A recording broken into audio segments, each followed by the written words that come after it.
Good morning, everyone. My name is Ryan Strum. I'm a PhD student with the HRM program, as well as a paramedic in the city of Toronto. I'm happy to share with you today some of the results of a consensus study that we've conducted with many experts in the field using a RAND UCLA modified Delphi design. Sorry, slide. I'd like to first introduce the topic to you by talking about non-emergent visits that occur in the emergency department quite more frequently than you would probably imagine. As you conceptualize that 911 calls are heavily reserved for only emergencies or case bases where there's life-sustaining interventions that are required.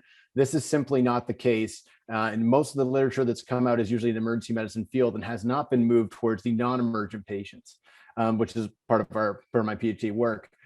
Is that not only do we understand that these patients might not receive the adequate care they require in the emergency department, but also the follow-up care that's needed to prevent them from further ED use may not be sufficient for some of these patients that have complex needs when transporting them to the emergency department exclusively. We understand that for patients transported by ambulance, so people who perceive their ailments to be of emergency nature, that end up being not in non-emergent fashion have increased by 12% from 2014 to 2017, and now represent over 60% of all patients transported to the emergency departments. So the majority of transports are for non-emergent conditions. And we know of these patients that 3/4 of them go home the same day. So you're getting transported, you're seeking treatment, and then all of a sudden you're leaving, going home. What we're proposing is that there is a potential for paramedic redirection. So someone calls 911 and you now have more options to take people to alternative destinations. This work has been supported by the Ministry of Health. Back in November of 2019, they've made some amendments to our governing legislation to develop new models of care to transport patients to alternative subacute care classifications. However, to this date, there is no way of understanding which patients may be appropriate for redirection, nor if it's safe, nor if there's any benefit to these patients, which is what the work that we're pursuing and undertaking on their behalf. But what we understand from the literature is that there seems to be that these subacute classifications can perform at least equivalent care as the emergency department for these patients, and it might be at a more cost savings. And actually, it's very good timing. 4 days ago, new models of care were just released by the ministry to permit paramedics to transport to some destinations in certain situations. We're happy to share that our work here today was a part of that knowledge translation, which we'll talk about at the end. So what we are aiming to do in this project is we want to describe which patients could potentially be offloaded to alternative destinations. And we wanted to do this by getting consensus from an emergency main physician intervention panelist to gauge their willingness of an intervention where the main care they receive in an emergency department for alternative care.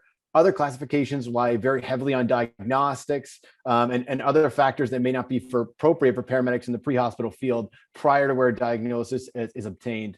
We use a 3-stage modified Delphi design. I'm just going to run through this very briefly. Is that we first look at the National Inventory Care Record System administrative databases that captures all of Ontario for all emergency department visits. And we basically put a table together from the top most frequently reported all the way down to the bottom. And we took the top 150 interventions and we looked to in order to increase our content validity of saying, is there any practice patterns that physicians have with these patients? And sure enough, there were. So the top 150 interventions performed on non-acute patients transported by ambulance represent about 95.5% of this entire cohort. So the majority of these patients received this intervention. So that's what we took. And then we wanted, in order to increase our face validity, which is assessing whether these items are actually representative of the population as they're supposed to, we asked 25 experts for their expertise and their willingness to join in on our panel. And then 20 of these happily accepted, which we're thrilled to have. They either needed to have extensive medical experience, extensive academic experience, or leadership in a paramedic practice oversight position. So not only do we ask them if these interventions, hey, do these look like the patients that you see in a non-emergency field when you're transporting the emergency department, but then we ask to score them. Say, okay, of this intervention, could it be either conducted in emergency department alone or in a subacute care classification? If they deemed it possible for subacute care, we gave them 3 different alternatives, which were urgent care centers, walk-in medical centers, and nurse practitioner-led clinics. The reason for these is based on previous literature, as well as consulting with a working group, as well as we know that through ICES, which is where we've conducted some of our work, that they have access to some of the OHIP billing patterns for these destinations. So we want to be able to run analysis after this to look to see if there is actually some cost effectiveness or cost savings of similar patients. So we're able to do this. We set consensus at 70%. So once an intervention received 70%, we removed it from the next round. We were able to have some good success after only 2 rounds. So to briefly discuss our panel, we had 20 expert panelists join in. Most of them were emergency physicians, being 16 of the 20. We had a very nice spread of length of practice. Most of them were from Ontario, or at least trained in Ontario, have a very good grasp of the Ontario system. And 5 of the 20 were medical directors here in Ontario for paramedic practices, which is excellent. There's not very many of them. We were able to get 5. What we got up from our consensus study of the 150 interventions is that 146 of them achieved 70% consensus, which is a very, very high agreement amongst experts. And we did not expect to receive that, given that most studies would estimate to be around 60 to 80%, depending on the content. So what we understand is of the 150 interventions conducted on non-emergent patients transported by ambulance, only 43 of the 150 were deemed for conduction in the emergency department exclusively. That's great results. And then of the subacute classifications, we found that 103 of these were deemed appropriate for urgent care centers. Then walk-in medical centers and nurse practitioner-led clinics are about 46 to 47. And so we took those interventions and we stuck them in the data, and we looked at see what proportion of these patients actually receive these interventions.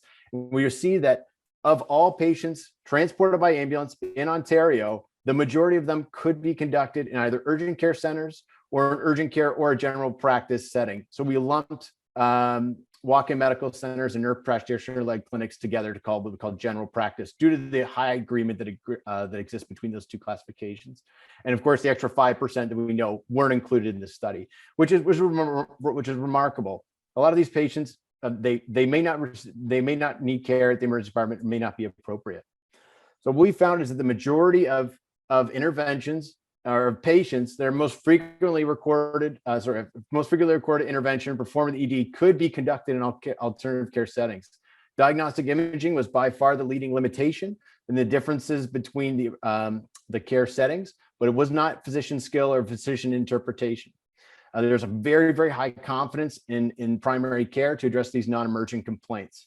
And I want to just touch very briefly on knowledge translation of some of this work that we're working on right now. This is from a little side paper that we're doing as well. Is that this is the news release that came out on April 26th. If you're not familiar with the date, it was literally a couple of days ago, describing that now Ontario is permitting expansion and innovations of models of care for paramedics. See on the highlighted slide taken from the Ministry of Health website that alternative destination models for paramedics will be looking at transporting some patients who receive a mental health or addiction challenges to local crisis centers instead of the emergency department. And this is our model here on the right. It's a just logistic regression model that we use to compare urgent care centers against emergency departments and general practice against emergency departments in 2 separate models. And what we found is we had not only consistent results, but very, very good results for general practice, and very, very tight confidence intervals, given that, of course, our sample size is over 1 million records. So we were happy to share this with the ministry, and they were very, very happy to find that their predictions and what they were able to implement for the province we're helping to promote that change for paramedics for care for patients. And lastly, I just want to conclude, just kind of wrap this all up, that non-emergent patient transports for paramedics are increasing. People are using 911 for a whole spectrum and broadening element of conditions. Yet the industry has been very, very slow to adapt.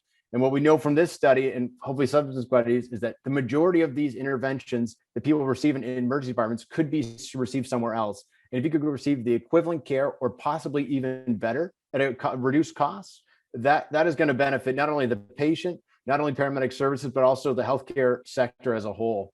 But what we want to be very cautious about saying here at the end is that future research is needed in this field, which we will be conducting to augment these findings with further patient hospital contextualization. So adding in factors about age, medication, major complainant system. So this is not a finished product, but this is definitely the starting point of constructing a non-emergent patient classification for paramedics pre-hospital field. And that's it. Thank you.